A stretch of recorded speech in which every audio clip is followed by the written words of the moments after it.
గుడికి వెళ్లే ముందు ఒక్క క్షణం ఆగండి. మీరు కూడా ఈ చిన్న తప్పు చేస్తున్నారా?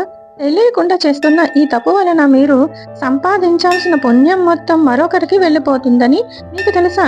ఈ వీడియో చివరి వరకు చూడండి. ఎందుకంటే ఇది ప్రతి భక్తుడి జీవితాన్ని మార్చేస్తోంది.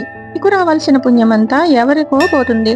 బయట పువ్వులు అమ్ముతుంటారు, ప్రసాదం అమ్ముతుంటారు. వాళ్ళ దగ్గర మీరు తీసుకుంటారు ప్రసాదం, అన్నీ తీసుకుంటారు. తీసుకున్న తర్వాత వాళ్ళు ఏమంటారు? మీరు అర్చన చేసి తిరిగి వచ్చినాక ఇవ్వండి, పర్వాలేదు అంటారు. కానీ మీరు సమర్పించిన పువ్వులు, పూజ అంతా ఎప్పటి వరకు అయితే మీరు వాళ్ళకి డబ్బులు చెల్లించరో అప్పటి వరకు అది వాళ్ళకే చెందుతుంది. ఇప్పటి వరకు అయితే ఆ మూల్యాన్ని చెల్లించలేదో అప్పటి వరకు అది వాళ్ళకే చెందుతుంది, దుకాణం వాళ్ళకే చెందుతుంది కదా.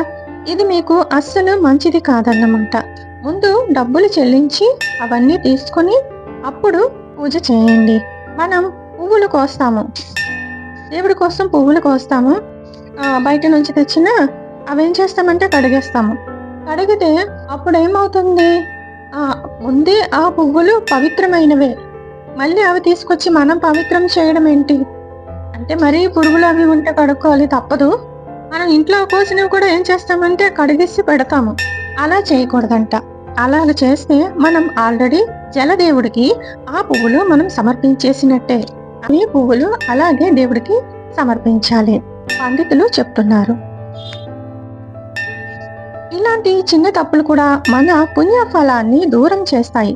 కాబట్టి ఇప్పుడు మీరు తెలుసుకున్నారు. ఇకపై ఎప్పుడు ఇలా చేయకండి.